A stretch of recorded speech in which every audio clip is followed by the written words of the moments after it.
I'm Raghav, a lecturer from Lucknow. I've always considered myself an educated, open minded man. When I met Sanvi, a bright, passionate software engineer from Bangalore, I admired her drive, her clarity, her strength. We spoke about equality, about partnership. I told her, "You'll never have to give up your dreams. I'll always support you."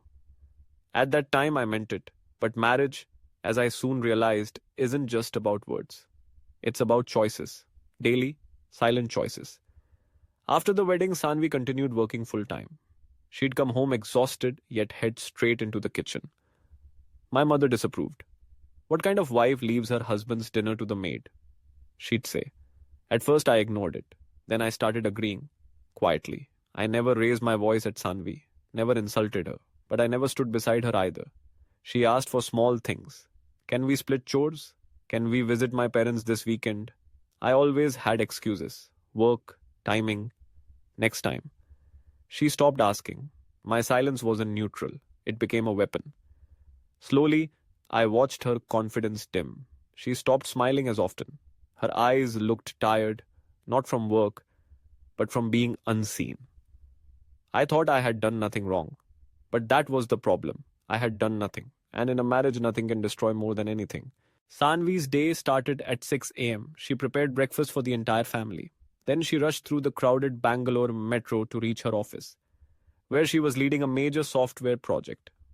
People admired her at work, but no one knew that her real shift began after 7 p.m. 8 hours at the office was never the end. As soon as she stepped home, her mother in law was waiting at the door. "Late again? Who's going to cook dinner?" No one asked if Sanvi was tired. No one asked if she had eaten. She dropped her bag, tied her hair, and went straight to the kitchen, like a shadow. Hand washed laundry, mopped floors, perfectly cooked meals, tea for her father in law, medicines for her mother in law, every task, on loop. Except this machine had a heart. And it was breaking. Raghav sat quietly reading. He never objected, never defended her, just silence. Silence when Sanvi fell asleep at the table. Silence when she suppressed her coughs at night. Silence when she skipped meals for deadlines and dinner preparations. "I didn't marry a whole family," she thought, "but I'm crushed by expectations no one even asked me to agree to." She still said nothing. She didn't rebel, but something inside her was collapsing, quietly, deeply. That day, Sanvi walked into the room, eyes slightly red. Her mother was admitted in the ICU, high blood pressure. She just asked for a few days off to go care for her. And I said coldly, "You're married now. Your duty is here. Let your brother take care of her." I didn't raise my voice. I wasn't rude. I just said it, like it was logical, like I was right. She didn't argue, didn't protest. She simply went quiet. But that silence terrified me. My mother, from the kitchen, added, "Once a girl is married, her own family becomes secondary. Her real place is here." And again, I said nothing. I sat at my desk, opened my laptop, tried to work on my report, but my eyes kept drifting to the bedroom door, the one she had disappeared behind. I saw the suitcase come out, drawers opening, clothes folded neatly, methodically. No drama, no chaos. But I knew she was leaving for good. I wanted to say, "Don't go." I wanted to scream, "I was wrong." But something held me back. My ego, my conditioning, my fear of being seen as weak. I always thought I was a good husband. I never hit her, never yelled. But that day I realized indifference is its own kind of violence, and I had been the one inflicting it. That morning when I woke up, she was gone. No slamming doors, no tears, no anger, just a letter, placed neatly on the study table. Her favorite corner, once filled with notes and soft music. My hands trembled as I opened it. I recognized her handwriting, still gentle, still calm, but each line felt like fire on my skin. "You can keep the house, but I'll keep my dignity. I'm not leaving because I'm weak. I'm leaving because I deserve to live as a human being. No one is born to remain invisible in their own life." I didn't cry, I couldn't. I walked into the bedroom. It no longer smelled like her lavender perfume. Just emptiness. I passed the kitchen where she used to cook after 10 hours of work.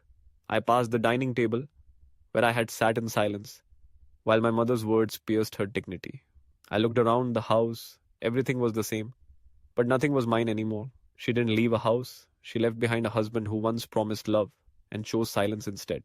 I stood in front of my mother in law's door, holding a bouquet of white chrysanthemums, Sanvi's favorite flower.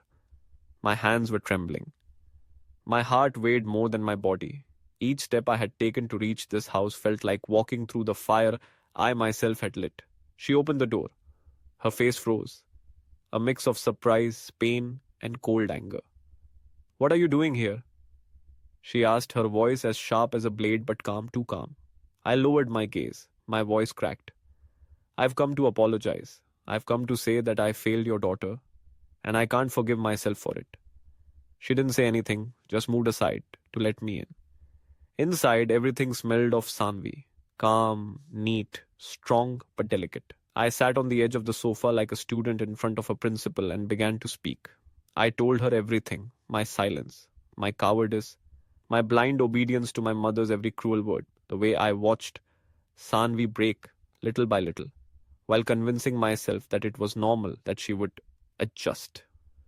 I left her alone to fight battles she didn't deserve, against my family's outdated rules, against a system where a woman must give everything and demand nothing. I wasn't a husband. I was a spectator. She didn't interrupt, just watched me with eyes full of sadness. "She cried a lot," she finally said. "She still does. You broke her spirit, not just her heart. She loved you, but she realized love alone doesn't build a home." I broke down then, my tears spilled on the table. I wanted to go back in time, to stop myself, to hold her hand and say I would protect her, but I couldn't. I had already lost that right. "I'm not asking for forgiveness," I said. "I know I don't deserve it, but I want her to know I've changed, that I'm trying, and I will keep trying." My mother-in-law sighed. Her voice softened. "Let her breathe. Let her live. If she wants to return, she will. But this time, don't just say you'll be better. Be better." I nodded. I left her house with the weight of my own mistakes on my back, heavier than before, but clearer somehow. I don't know if I'll ever earn her trust again, but I'll spend the rest of my life making sure I never betray it again. Not with silence, not with ego, and not with neglect. Because this time I know love without respect is just a prison, and I was the jailer. I hadn't reached out to Sanvi for 3 months.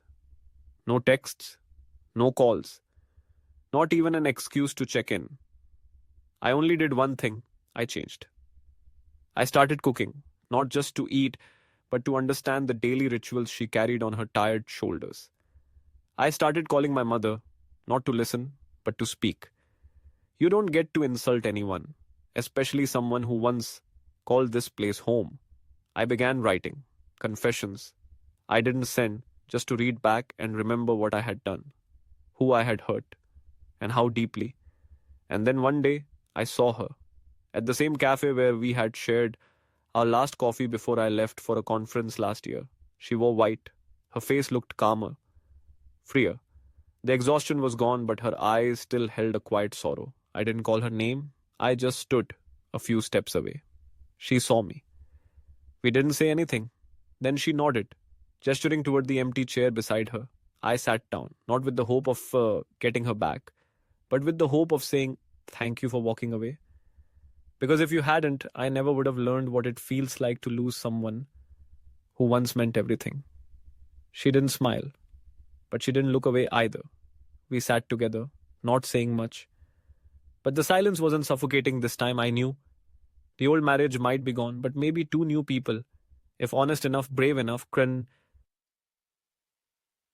start again. From scratch. With respect. With kindness. I used to think that separation meant failure, that it meant losing everything, but now I know walking away from something toxic is not giving up. It's choosing to finally live. Sanvi didn't leave because she was weak. She left because she had been strong for far too long. She didn't want to win a marriage.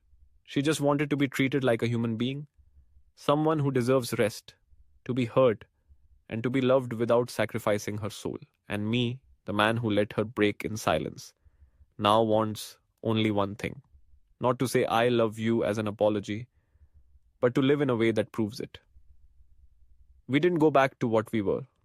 We began again slowly, carefully, with boundaries made from pain and respect built on hard lessons. I am no longer that old husband, the one who stayed silent and played along. I've become a man who admits his faults, who chooses to change, and who loves without controlling. Sanvi now belongs to herself, not to me, not to any family, not to expectations. And that is what real love looks like. Freedom isn't giving up. Freedom is no longer needing permission to be yourself.